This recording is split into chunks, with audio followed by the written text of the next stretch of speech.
Hello friends, मैं हूं सन्मय प्रकाश और आप देख रहे हैं यूट्यूब चैनल सरकारी जॉब न्यूज़। ये 27 और 28 अगस्त 2020 के इंपॉर्टेंट करंट अफेयर्स क्वेश्चंस हैं। पीडीएफ अवेलेबल है विद नोट्स, फ्री में एमसीक्यू है इस वीडियो के डिस्क्रिप्शन में, या आप इसे वीडियो खत्म होने से ठीक पहले मेरे बगल में जो डाउनलोड का लिंक आएगा वहाँ से ले सकते हैं। बहुत सारे क्वेश्चन है और बहुत इंपॉर्टेंट आपके एग्जामिनेशन के लिए, तो शेयर करना मत भूलना इस वीडियो को। तो पहला क्वेश्चन लेते हैं। यूनाइटेड स्टेट्स ऑफ अमेरिका और रसिया की सेना में झड़प हुई है, कई अमेरिकी सैनिक घायल हुए। तो ये घटना किस देश में हुई है? बहुत इंपॉर्टेंट है और दुनिया भर के अखबारों में ये खबर सुर्खियां में है। इसका आंसर होगा सीरिया।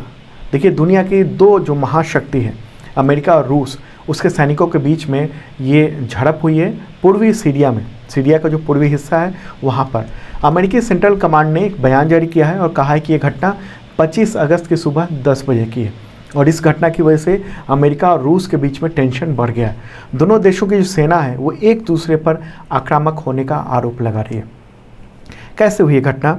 मेरे बगल में आप वीडियो देख रहे हो, तो इसमें बताया जा रहा है कि मीडिया में जो आया है, CNN में आया है, इसके अलावा तमाम दुनिया भर के जो भी अखबार हैं उन सब में न्यूज़ है। तो इसमें ये बताया गया है कि रूसी सैनिक ने तेज़ी से आगे बढ़ते हुए अपने आर्म्ड व्हीकल जो है उसको अमेरिकी सैनिकों से टक्कर मार दी और रूस ने अमेरिकी सैनिकों को एक तरह से भगाने के लिए अपने 2 हेलीकॉप्टर भी वहाँ लगा दिए थे और इसमें से एक हेलीकॉप्टर जो है अमेरिकी जो व्हीकल है उसके काफ़ी करीब आ गया था, मतलब डराने की कोशिश की गई थी और बाद में टक्कर मार दी गई व्हीकल से। तो इसमें कई सारे अमेरिकी सैनिक हैं वो घायल हुए हैं और ये भी बात है कि सीरिया में अक्सर अमेरिका और रूस के बीच में जो है झड़प होती रहती है, लेकिन ऐसे पहली बार हुआ है जब घायल हुए हैं इन दोनों देशों की सेनाओं के बीच में टेंशन की वजह से। तो कहाँ पर हुई घटना, मैप में देख लेते हैं, पूरी बात क्लियर हो जाएगी और क्यों है ये दोनों की सेना वहाँ पर।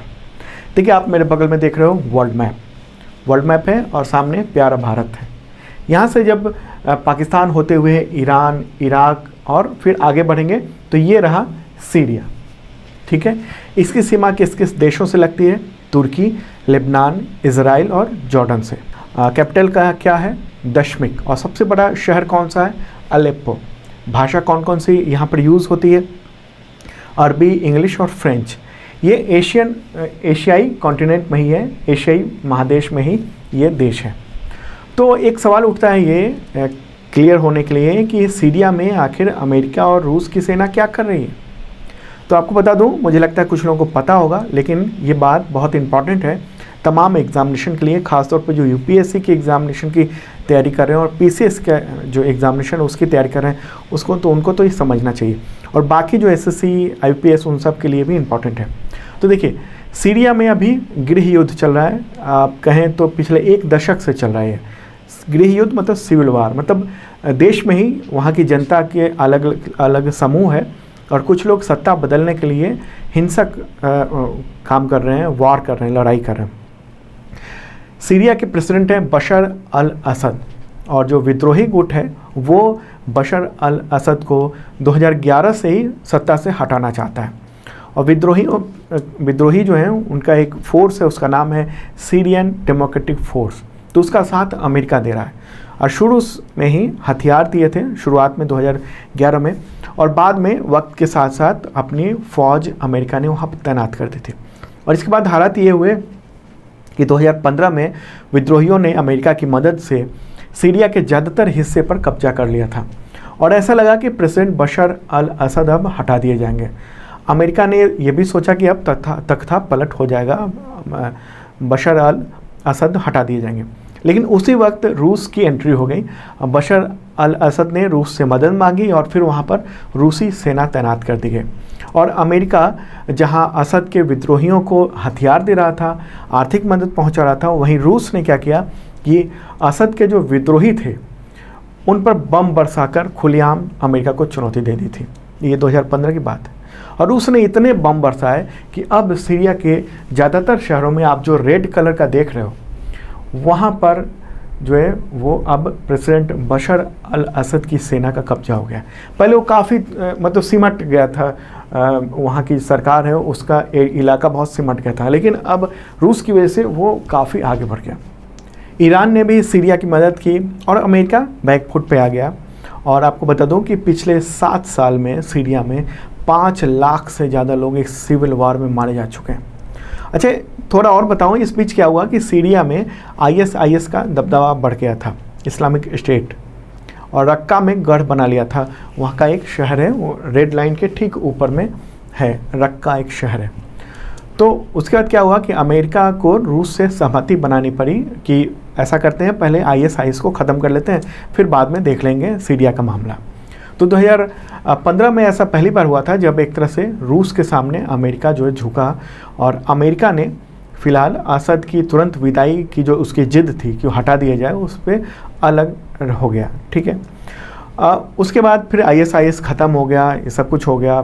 फिर ट्रंप सत्ता में आए थे, और ट्रंप ने सत्ता में आने के बाद वहाँ से अमेरिकी फ़ौज को वापस बुला लिया अमेरिका में ट्रंप बने प्रेसिडेंट उसके बाद।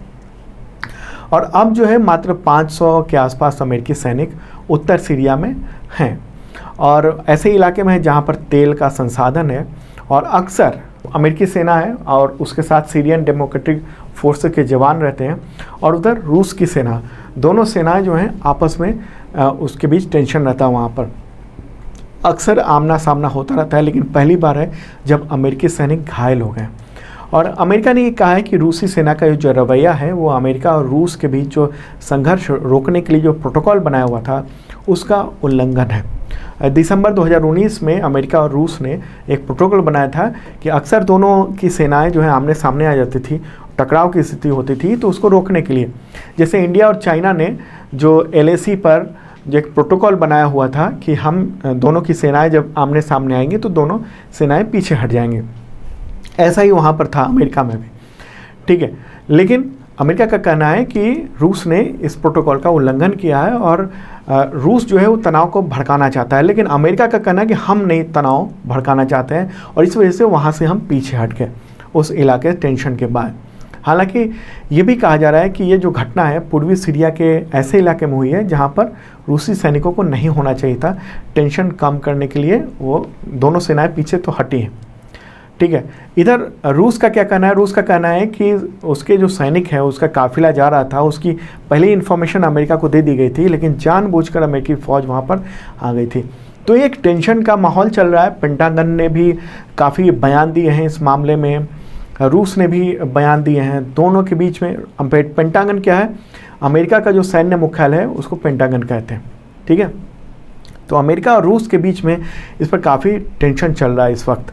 तो एक नया डेवलपमेंट देखने को मिला, इसलिए थोड़ा सा डिटेल बताया मैंने, और इससे आप मैप के थ्रू और जो मैंने पूरी बातें बताई उससे सीरिया का क्या मामला है वो पूरी तरह से आप समझ चुके होंगे। सीरिया में जो है उधर तुर्की भी अपनी कार्रवाई, सैन्य कार्रवाई कर रहा है, उधर ईरान मदद कर रहा है, इधर इजराइल ने भी उस पर सैन्य कार्रवाई की हुई है। तो एक तरह से कई सारी फ़ौज वहाँ पर सीरिया में एक इकट्ठा है, वहाँ पर युद्ध का माहौल है, सारी सेनाएं जो हैं अपने अपने डटी हुई हैं। चलिए आगे बढ़ते हैं और अगला क्वेश्चन लेते हैं। कैसा लगा ज़रूर बताना कमेंट बॉक्स में। क्वेश्चन होगा नेक्स्ट, केंद्र सरकार ने DRDO के अध्यक्ष G सतीश रेड्डी का कार्यकाल कितने साल के लिए बढ़ा दिया है? इसका आंसर होगा 2 साल। 2 साल के लिए बढ़ा दिया गया है। अगस्त 2018 में उनको इस पद पर नियुक्ति दी गई थी, 2 साल के लिए दी गई थी नियुक्ति। अब कैबिनेट ने 2 साल और कार्यकाल बढ़ा दिया है। ठीक है, तो DRDO उसका फुल फॉर्म क्या है? Defence research and development organisation. स्थापना कब हुई थी? 1958 में। मुख्यालय न्यू दिल्ली में है। अगला क्वेश्चन, SBI म्यूचुअल फंड के प्रबंध निदेशक और मुख्य कार्यकारी अधिकारी के रूप में किसकी नियुक्ति की गई है? आंसर होगा विनय टोन्स। ठीक है, विनय टोन्स। किसकी जगह लेंगे वो? विनय अश्वनी भाटिया की जगह लेंगे। ठीक है, अश्वनी भाटिया को अभी हाल ही में SBI का MD बनाया गया था, मैंने पहले आपको बताया था इससे पहले वाले वीडियो में। तो अब उनकी जगह पर टोन्स को लाया गया है। ठीक है, तो SBI म्यूचुअल फंड उसका मुख्यालय मुंबई में ही है, महाराष्ट्र में। अगला क्वेश्चन लेते हैं, 600 यानी 600 टेस्ट विकेट लेने वाले दुनिया के पहले गेंदबाज कौन बन गए हैं? आंसर होगा जेम्स एंडरसन। इंग्लैंड के 38 साल के अनुभवी गेंदबाज हैं जेम्स एंडरसन, और उन्होंने ये इतिहास रच दिया है। अभी हाल ही में पाकिस्तान के खिलाफ टेस्ट सीरीज के आखिरी टेस्ट के दौरान 25 अगस्त को उन्होंने अपने टेस्ट करियर के 600 यानी 600 विकेट पूरे कर लिए हैं। अगला क्वेश्चन लेते हैं। उससे पहले बता दूं कि 2020 का जनवरी टू अब तक का करंट अफेयर्स अवेलेबल है विद नोट्स, MCQ है, डिस्क्रिप्शन में चेक कर लेना, तमाम एग्जामिनेशन में काम आएगा। जिस तरह से मैं वीडियो में डिटेल में बताता हूँ, इसी तरह से पूरे डिटेल में उसमें लिखा हुआ है कंटेंट, आपके एग्जामिनेशन में बहुत इंपॉर्टेंट है। और 2019 का भी है PDF और उसका बुक भी है अमेजन पे। नेक्स्ट क्वेश्चन लेते हैं। वर्ष 2020 में विश्व जल सप्ताह कब मनाया गया? आंसर होगा इसका 24 अगस्त से 28 अगस्त। ठीक है, विश्व जल सप्ताह जो है उसकी जो थीम थी, विषय water and climate change accelerating action है, तो ये है। ठीक है, चलिए आगे बढ़ते हैं और अगला क्वेश्चन लेते हैं। अगला क्वेश्चन होगा, कोरोना महामारी के बीच उड़ान स्कीम के तहत नागरिक उड्डयन मंत्रालय ने कितने हवाई मार्गों को मंजूरी दी है? आंसर होगा 78 हवाई मार्ग को मंजूरी दी गई है। ये जो देश के कई सारे ऐसे इलाके हैं जहाँ पर हवाई संपर्क नहीं है, तो वहाँ पर कनेक्टिविटी बेहतर करने के लिए ये सब काम किया जा रहा है। इसमें ख़ास तौर पे नॉर्थ ईस्ट और हिल एरिया हैं, उनको शामिल किया गया है। ठीक है, तो ये नागरिक उड्डयन मंत्रालय के द्वारा ये किया गया। एक क्वेश्चन आपसे कि नागरिक उड्डयन मंत्री कौन है इस देश के? कमेंट बॉक्स में ज़रूर बताना। अगला क्वेश्चन लेते हैं। केंद्र सरकार ने ट्रांसजेंडर व्यक्तियों के अधिकारों के लिए राष्ट्रीय परिषद का गठन किया है, तो परिषद के अभी अध्यक्ष कौन बनाए गए हैं? आंसर होगा थावर चंद गहलोत। वो social justice and empowerment minister हैं, यानी सामाजिक न्याय और अधिकारिता मंत्री हैं। अगला क्वेश्चन लेते हैं। 200 अरब डॉलर की संपत्ति वाले दुनिया के पहले व्यक्ति कौन बन गए हैं? 200 अरब डॉलर की संपत्ति वाला आंसर होगा जेफ बेजोस। कोविड-19 की वजह से टेक्नोलॉजी कंपनियों की संपत्ति में खासतौर पे इजाफा देखा जा रहा है और दुनिया के सबसे अमीर व्यक्ति अमेजन के संस्थापक हैं और CEO हैं जेफ बेजोस। ठीक है, 56 ईयर के हैं, दुनिया के सबसे अमीर व्यक्ति हैं और वो उनका जो शेयर है वो लगातार बढ़ता जा रहा है इस कोरोना पेंडेमिक के बावजूद। ठीक है, और दूसरी कंपनियों की भी और दूसरे लोगों की भी संपत्ति में इजाफा हो रहा है। फेसबुक के मार्क जुकरबर्ग की भी संपत्ति में इजाफा हो रहा है। इसके अलावा अगर इंडिया की बात करें तो इंडिया में मुकेश अंबानी की जो संपत्ति है उसमें भी इजाफा हो रहा है। अगला क्वेश्चन लेते हैं। नुआखाई जुहार उत्सव किस राज्य में मनाया जाता है? आंसर होगा A और B, यानी छत्तीसगढ़ और उड़ीसा, 2 राज्यों में ये मनाया जाता है और ये आयोजन हुआ है 23 अगस्त 2020 को, इसलिए ये क्वेश्चन इंपॉर्टेंट है। ये प्राचीन उत्सव है, प्राचीन फेस्टिवल है और इसे नुआखाई पर्व या नुआखाई भेंट घाट के नाम से भी जाना जाता है। नुआखाई के शब्द का मतलब होता है, नुआ का मतलब नया और खई का मतलब होता है खाना, नया खाना। तो इस दिन उड़ीसा और छत्तीसगढ़ के लोग अन्न की पूजा करते हैं। ठीक है, अगला क्वेश्चन लेते हैं। भारत के किस टेबल टेनिस खिलाड़ी ने संन्यास लेने का ऐलान किया है? आंसर होगा पोलोमी घटक। वो पश्चिम बंगाल से हैं, उनका जन्म हुआ था पश्चिम बंगाल में 1983 में और भारत के सबसे प्रतिभावान खिलाड़ियों में से एक उनको माना जाता है और वो पहली बार ओलंपिक में महज 16 वर्ष की उम्र में वहाँ पहुँची थी ओलंपिक में, तो ये इम्पॉर्टेंट बात है। अगला क्वेश्चन लेते हैं। पहला ड्रैगन फ्लाई फेस्टिवल किस राज्य में मनाया गया, जिसका नाम थम्बी महोत्सव 2020 है? आंसर होगा केरल। ये वर्ल्ड वाइड फंड नेचर के द्वारा केरल राज्य में ये आयोजित किया गया है। ये तो केरल के मुख्यमंत्री और गवर्नर, उनका नाम क्या है आप बताइए? मैं कई बार बता चुका हूँ, लगातार बताता हूँ। अगला क्वेश्चन लेते हैं। भारतीय ऊर्जा विनिमय यानी इंडियन एनर्जी एक्सचेंज, उसके MD और CEO राजीव श्रीवास्तव ने 24 अगस्त को इस्तीफा दे दिया, तो अब अंतरिम MD किसे बनाया गया है? आंसर होगा सत्यनारायण गोयल। ठीक है, वो IEX बोर्ड के अभी कार्यकारी अध्यक्ष हैं और अभी अंतरिम MD और CEO का काम सौंपा गया है उनको। ठीक है, तो उसका मुख्यालय कहाँ है? न्यू दिल्ली में। अगला क्वेश्चन लेते हैं। किस देश के पूर्व राष्ट्रपति पास्कल ली सौबा का 24 अगस्त को निधन हो गया? आंसर होगा कांगो। ठीक है, 1960 में वो कांगो के स्वतंत्र देश बनने के बाद वो कृषि बंदी बने थे। उसके बाद 92 से 97 तक वो प्रेसिडेंट के रूप में वहाँ काम कर रहे थे। तो कांगो में अभी प्रेसिडेंट कौन है? डेनिस सासो गुगेसो। ठीक है, डेनिस सासो गुगेसो। प्राइम मिनिस्टर कौन है? क्लेमेंट मोम्बा। राजधानी क्या है? ब्राज़ाविल।